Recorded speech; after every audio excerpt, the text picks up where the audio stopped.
I should have gone straight home after my shift at the hospital. After 14 grueling hours, all I wanted was a shower and the comfort of my recliner. But as I pulled out of the hospital parking lot, a thought crossed my mind. Melissa's school was only 10 minutes away. She'd been staying late recently, catching up on lesson plans, or so she said. I figured a surprise visit would brighten her evening. Maybe I'd pick up takeout on the way home, something we could share to remind us of the nights we used to have before life got so monotonous. I didn't plan on seeing what I saw. As I pulled into the school lot, my headlights swept across a nearly empty row of cars. Melissa's sedan was parked near the far end, unmistakable with its dented bumper and fading paint job, but it wasn't the only car there. A sleek black BMW was parked right beside hers. At first, I didn't think much of it. Maybe it belonged to another teacher. Maybe someone was here for a meeting, but then I saw them. She was leaning against the hood of the BMW, laughing at something the man beside her had said. He was tall, well-dressed, and confident, the kind of guy who looked like he belonged in a boardroom, not a school parking lot. And then he touched her. It wasn't much, just a hand on her shoulder, but it lingered too long to be innocent. Melissa didn't pull away. In fact, she tilted her head toward him, her smile soft and familiar. A smile I hadn't seen in years. I froze, my hands tightening around the steering wheel. 1,000 thoughts raced through my mind, each one more painful than the last. Was this just a colleague, a friend, or was it something more? I wanted to march over there, demand an explanation, but something held me back. Maybe it was fear. Fear of what I might hear. Fear of finding out that my wife of 10 years, the woman I thought I knew better than anyone, had secrets she wasn't sharing. The man said something else, making Melissa laugh again. Then she reached out, placing her hand lightly on his arm. The gesture was casual, almost too casual, as if they were used to touching each other this way. That's when I noticed something else. Melissa looked different. Her hair was styled, her makeup was fresh, and she was wearing a blouse I didn't recognize. It wasn't her usual school attire. She looked radiant, and it wasn't for me. I sat there in my car, hidden in the shadows, watching as my wife and this stranger shared a moment that felt far too intimate. My mind replayed every late night she'd worked, every meeting that had run long, every excuse she'd given for coming home tired and distracted. Was this what she'd been doing all those nights? Was this who she'd been with? After a few minutes, the man opened the door of his BMW, gesturing for her to get in. She hesitated, glancing around the lot as if checking to see if anyone was watching. My heart pounded as I slid lower in my seat, praying she wouldn't spot me. When she finally got into the car, the man closed the door behind her and walked around to the driver's side. The engine roared to life and the car pulled out of the lot, leaving me alone with 1 million unanswered questions. As the BMW disappeared into the night, I glanced back at Melissa's car, still parked there in the far corner of the lot. Why would she leave her car here? The thought gnawed at me, adding another layer of unease. It didn't make sense. Was this just a quick ride? Or was she planning on coming back for it later? I didn't want to wait around to find out. Instead, I made a quick decision. I pulled my car into an empty space at the other end of the lot, turned off the headlights, and waited. Minutes turned into what felt like hours, and still no sign of her. My phone buzzed on the passenger seat, a reminder that I hadn't eaten anything since lunch. My stomach growled, but the ache was nothing compared to the knot forming in my chest. Finally, around 10 p.m., headlights swept across the lot. I sat up straighter as the black BMW returned, sliding back into the same space beside Melissa's car. She stepped out first, looking around briefly before climbing into her own car. The man stayed behind, leaning against the hood of his BMW, watching her leave. I didn't follow her home, not yet. Instead, I stayed parked, watching as the BMW disappeared again into the night. When I got home that night, Melissa's car was already in the driveway. The house was dark except for the faint glow of the living room lamp, the one she always left on when she was waiting for me. I sat in my car for a moment, staring at the familiar sight of our home. It should have been comforting. This house we'd built together, the quiet suburban life we'd worked so hard to maintain. But now, it felt like a facade, a fragile shell that could crack at any moment. My phone buzzed, a text from Melissa. Hey, just got home? Leftovers in the fridge if you're hungry. Love you. I almost laughed. Love you? After what I just seen, those words fell hollow. Forced. I stepped out of the car, my mind racing. How was I supposed to face her? Confronting her outright felt too risky. I didn't have any proof yet. Just a sinking suspicion and the image of her laughing with another man burned into my brain. When I walked in, she was curled up on the couch, scrolling through her phone. She looked up and smiled, the same easy practice smile she always gave me. Hey, she said, tucking her legs under her. Long shift, I nodded, forcing myself to act normal. Yeah, exhausting. You? She shrugged. Same old, just catching up on lesson plans. Mrs. Whitman called out sick again, so I had to take over her class. But you know how it is. Her words flowed so easily, so naturally that for a moment I almost believed her. Almost. I leaned against the kitchen counter, watching her as she spoke. She didn't look guilty. She didn't act nervous. If anything, she seemed relaxed, like she had nothing to hide. Lesson plans, I said, keeping my tone casual. Didn't know lesson plans required a ride in a BMW. Her head snapped up, eyes narrowing slightly. What are you talking about? I drove by the school earlier. I said, my heart pounding, saw you in the parking lot with someone. A guy in a black BMW. Her reaction was quick, almost too quick. She laughed, shaking her head. Oh, that was Mr. Collins, our new assistant principal. He offered to grab some coffee while I finished up. Nothing dramatic. Mr. Collins. The name stuck in my mind like a thorn. Really, I said, crossing my arms. You seem pretty close for a quick coffee run. She rolled her eyes, setting her phone down. Come on, Tom. Don't be ridiculous. He's just a Callie. What are you jealous now? Her tone was light, teasing, but there was a sharp edge to it, a challenge. I forced a chuckle, shaking my head. Jealous? No. Just curious, that's all. She stood, stretching, and walked past me to the kitchen. Well, you don't have to be.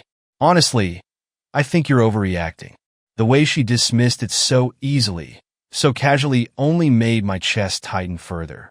She opened the fridge and pulled out a bottle of wine, pouring herself a glass like it was any other night. Want some?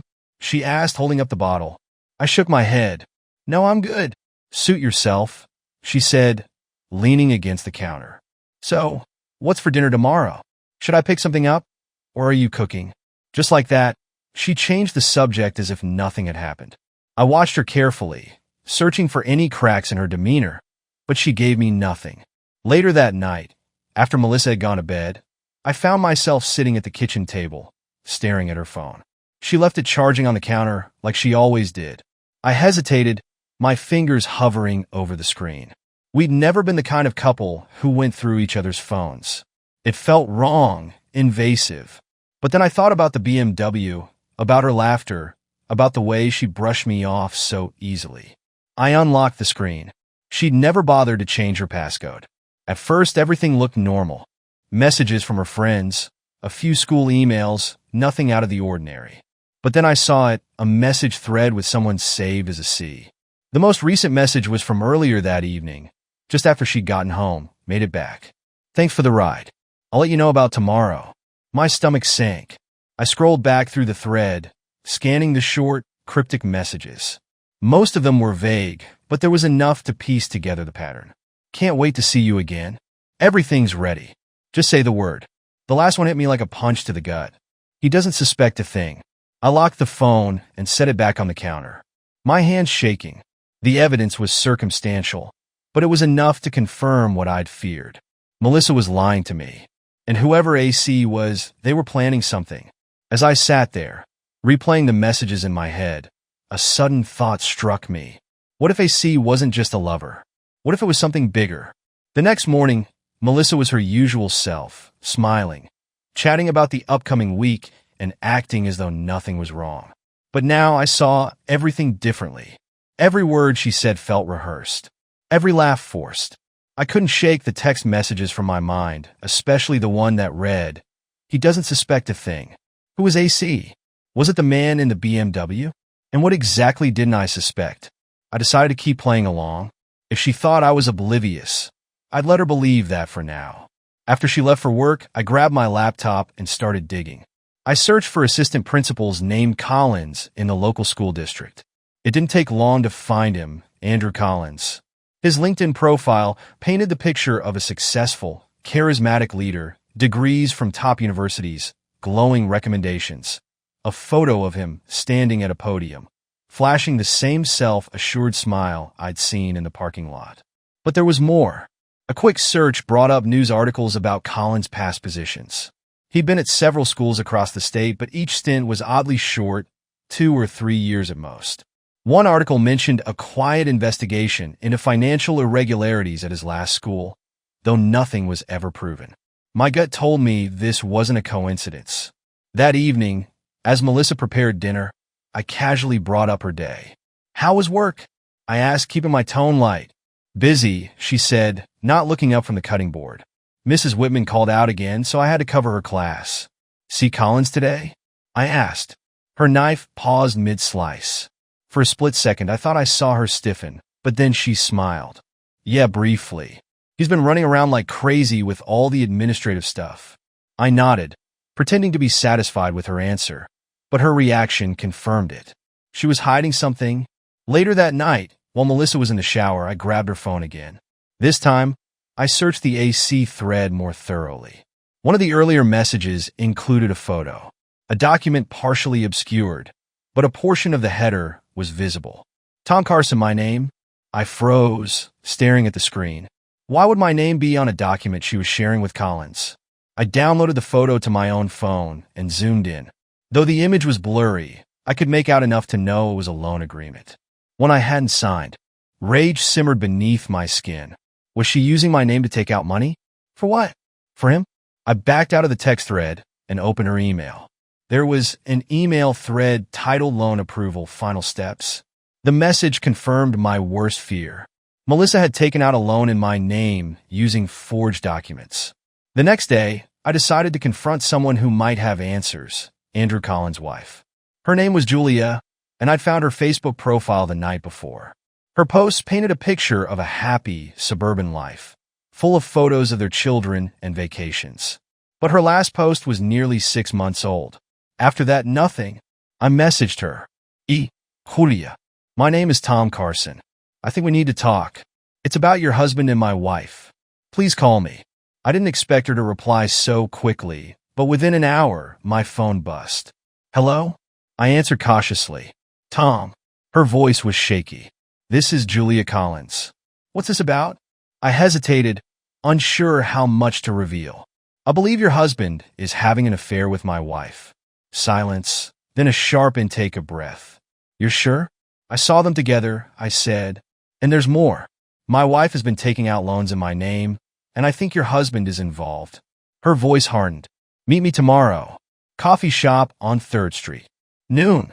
Julia arrived right on time, looking pale and tense. She wasted no time getting to the point. "Andrew's been distant for months," she said, stirring her coffee nervously. "Working late, secretive with his phone. I suspected he was seeing someone, but I never had proof." "Well, now we both do," I said, showing her the photo of Melissa and Collins in the parking lot. Her lips pressed into a thin line as she studied the image. "That bastard, he's done this before, you know? Andrew doesn't just cheat. He exploits people. He's ruined families, friendships, businesses, and now it looks like he's dragging your wife into it." "Do you know anything about the loans?" I asked. Julia hesitated, then nodded. "Andrew has a habit of getting involved in shady deals. He convinces people to take out loans, promising big returns, and then he disappears, leaving them to clean up the mess." My jaw tightened. "So he's using Melissa to funnel money, and she's too blind or too complicit to see what's really going on." Julia's expression darkened. "We need to stop them." Both of them. We spent the next hour discussing our plan. Julia would use her access to Andrew's accounts to gather evidence of his schemes, while I focused on Melissa's financial activity. Together, we built a case strong enough to expose them both. But as we talked, a thought nagged at the back of my mind. Julia seemed eager, too eager. Was she really on my side? Or was she hiding something of her own? As I left the coffee shop, I couldn't shake the feeling that I was stepping into something much bigger than a simple affair. That night, as I reviewed the documents Julia had sent me, I noticed something strange. One of the accounts tied to Andrew's schemes didn't just have Melissa's name on it. It had Julia's too. Sitting in my dimly lit home office, I stared at the document Julia had sent me. The account tied to Andrew's schemes didn't just have Melissa's name. It had Julia's as well. My stomach churned. Was she part of this too? Her eagerness to team up suddenly felt suspicious. Was she playing me, just like Melissa and Andrew? I rubbed my temples, the weight of it all pressing down on me. I couldn't trust anyone. Not my wife, not her lover, and now, maybe not even the woman who claimed she wanted revenge. But I wasn't about to confront Julia yet. I needed more proof, and I needed to keep her thinking I was still on her side. The next few days, Melissa acted unusually sweet. She cooked dinner, suggested movie nights, and even offered to visit me at work, a rare occurrence. But I saw through it. This wasn't love or guilt. It was damage control. "Tom, you've been so stressed lately," she said one evening, sitting beside me on the couch. "Is everything okay at the hospital?" "It's fine," I said curtly, barely looking at her. She hesitated, biting her lip like she wanted to say more. "You know you could talk to me, right? About anything?" I finally turned to face her, forcing a small smile. "Of course, same goes for you." Her smile faltered for just a second, a crack in her perfect facade, but she recovered quickly. "Good. I'm glad we're on the same page." As she leaned in to kiss me, I couldn't help but wonder how many lies she told me that day alone. Meanwhile, Julia had been busy. She sent me screenshots of Andrew's financial transactions, which showed large sums of money moving between shell accounts. But the more I analyzed the documents, the more I noticed patterns that didn't add up. One account in particular stood out. It was under Julia's maiden name, but the transactions matched some of the loans Melissa had taken out in my name. I decided it was time to confront her. We met again at the coffee shop, but this time, the air between us was tense. I slid the document across the table, watching her expression carefully. "Care to explain this?" I asked. Julia's eyes widened as she glanced at the paper. She quickly pushed it back toward me. "I don't know what you're implying, Tom. I'm implying that you're not as innocent as you're pretending to be," I said, my voice low but firm. "This account is tied to Andrew's schemes, and it has your name on it." She laughed nervously, tucking a strand of hair behind her ear. "Look, I don't know how that got there. Andrew must have used my name without my knowledge. He's done it before. You expect me to believe that?" I leaned forward, narrowing my eyes. "You've been eager to help me, Julia. Too eager. What's your angle?" Her face hardened. "My angle? My angle is taking down the man who ruined my life. For protecting yourself in the process," I shot back. "You're not just a victim in this, are you? You've been involved in his schemes all along." She glared at me, her composure cracking. "I didn't have a choice. Okay?" Andrew threatened me. He said if I didn't help him, he'd ruin me financially, socially, everything. Her confession hung in the air between us, heavy and bitter. "So what now?" I asked coldly. "Do you keep pretending to help me while covering your own tracks?" Julia shook her head, tears welling up in her eyes. "No, I want to stop him, Tom. I really do. But if this comes out, I'll lose everything." I leaned back, crossing my arms. "Then you better make sure he pays for this. Both of them. Because if I find out you've been lying to me again, you'll lose everything anyway." After leaving the coffee shop, I knew I couldn't rely on Julia completely. If she was only helping me to save herself, I needed a backup plan. That night, I called an old friend, Mark Davis, a private investigator I'd worked with years ago during a malpractice case at the hospital. "Tom, it's been a while," Mark said, his tone warm. "What's going on?" "I need your help," I said. "It's personal." I explained the situation, leaving out the emotional details and sticking to the facts. Mark listened intently, then said, "I'll dig into both of them, Collins and your wife. If there's dirt, I'll find it." "Thanks, Mark," I said. "I need this to be airtight." "You've got it," he replied. "Just sit tight and let me do my thing." 2 days later, Mark called me with an update. "You were right to be suspicious," he said. "Your wife and Collins aren't just having an affair. They're running a scheme together. Looks like she's been funneling money from your joint accounts into Collins' shell companies." My grip tightened on the phone. "How much?" "About $75,000 so far," Mark said grimly. "And it gets worse. Collins has a history of pulling stunts like this. He uses people to fund his ventures, then leaves them to take the fall when it all goes south." "And Melissa?" I asked, my voice strained. Mark hesitated. She's deeper in this than I thought. I found records of her signing off on multiple loans, not just in your name, but in hers too. She's in this up to her neck. I clenched my jaw, anger boiling in my chest. She wasn't just cheating. She was actively destroying everything we built together. What about Julia?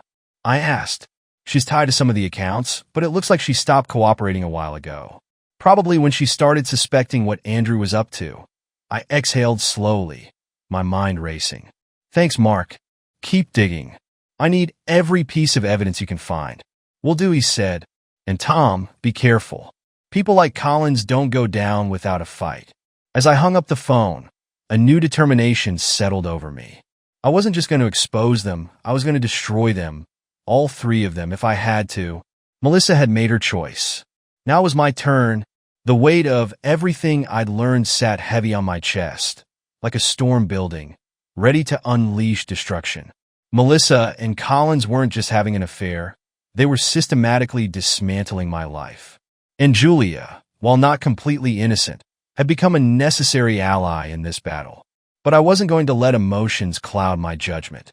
This wasn't just about revenge anymore, it was about survival. The next morning, I sent Melissa a text as she was heading out the door. Hey, I've been thinking we should take a weekend trip soon. Just the two of us. Reconnect.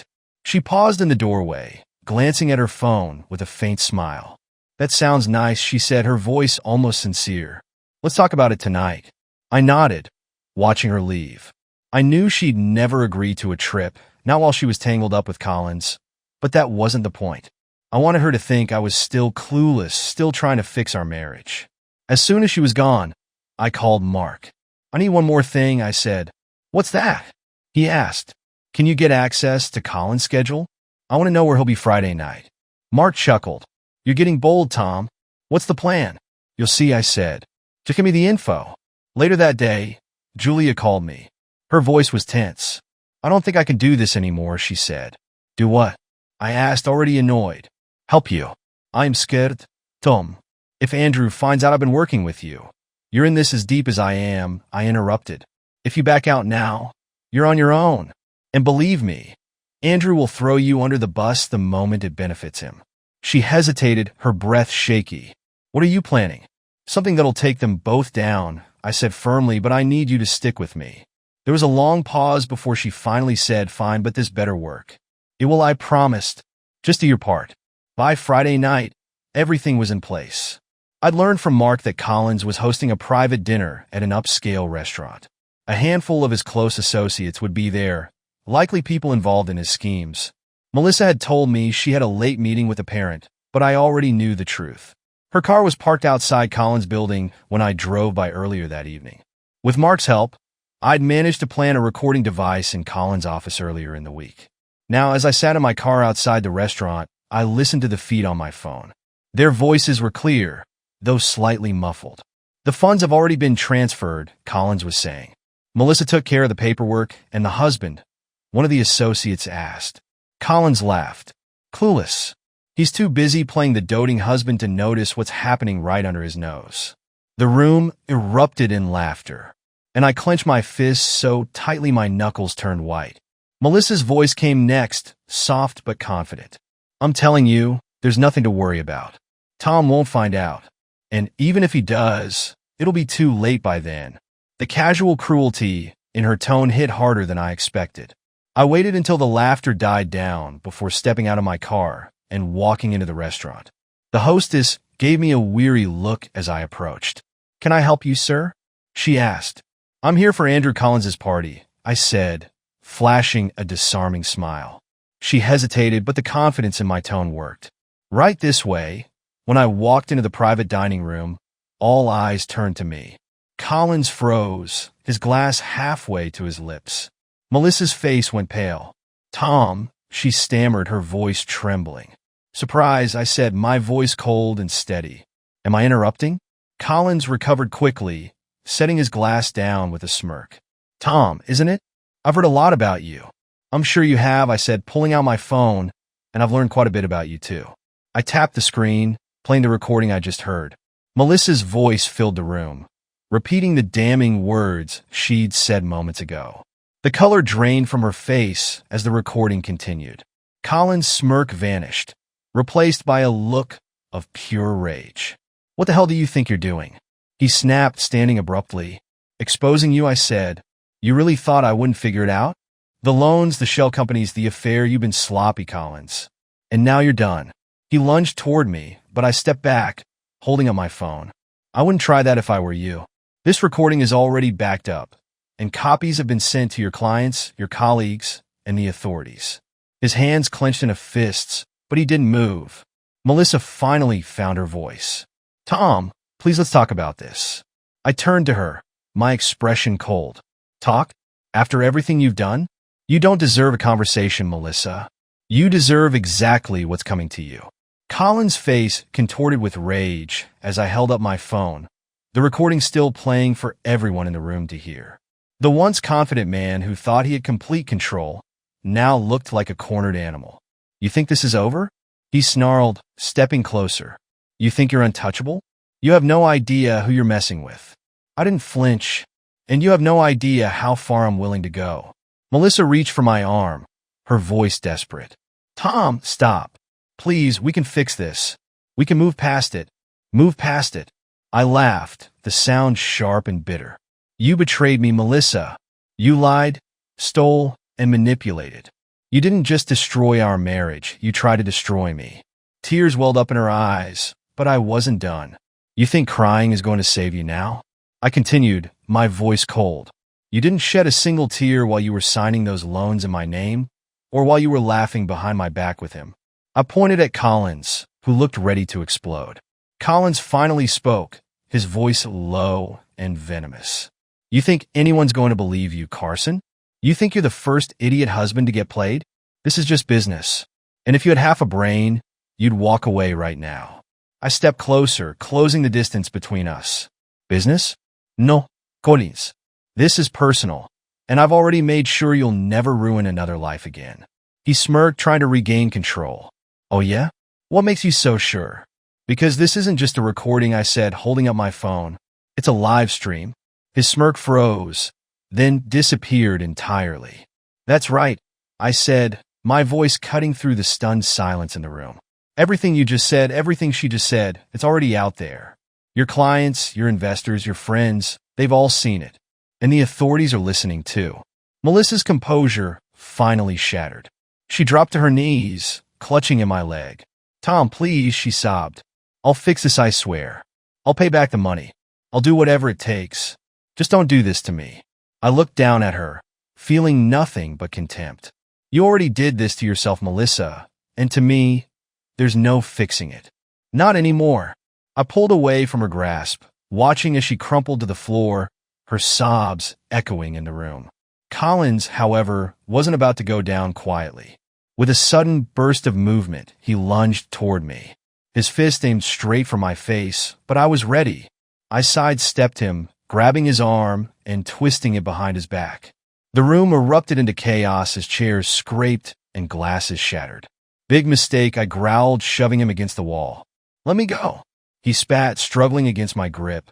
"Gladly," I said, stepping back just as the restaurant doors burst open. 2 police officers stormed in, their guns drawn. "Enter, Collins?" One of them barked. He froze, his eyes darting wildly between me and the officers. "You're under arrest for fraud, embezzlement, and forgery." The officer continued, pulling out a pair of handcuffs. "You have the right to remain silent." "Wait," Collins shouted, panic flooding his voice. "This is a mistake." I didn't, but the officer wasn't listening. He yanked Collins's arms behind his back and cuffed him, dragging him out of the room as the stunned crowd looked on. As the chaos settled, Melissa stood shakily, her makeup streaked with tears. She tried to approach me again, but I held up a hand to stop her. "Don't," I said, my voice like steel. "Tom, I was scared," she said, her voice trembling. "Andrew forced me into this. He said he'd ruin us if I didn't help him." "Stop lying, Melissa." I snapped. "I've seen the emails. I've seen the loans. You didn't just go along with it. You were a willing partner." She sobbed harder, but I didn't care. "You wanted this life, Melissa," I said. "The money, the excitement, the lies. Well, now you can have it. All of it without me." I turned and walked out of the restaurant, leaving her standing there, broken and alone. The days that followed were a whirlwind. The live stream spread like wildfire, shared across social media, and picked up by local news outlets. Colin's empire collapsed overnight, his clients and investors abandoning him as the full extent of his crimes came to light. Melissa didn't fare much better. The school board terminated her contract immediately, citing moral and ethical violations.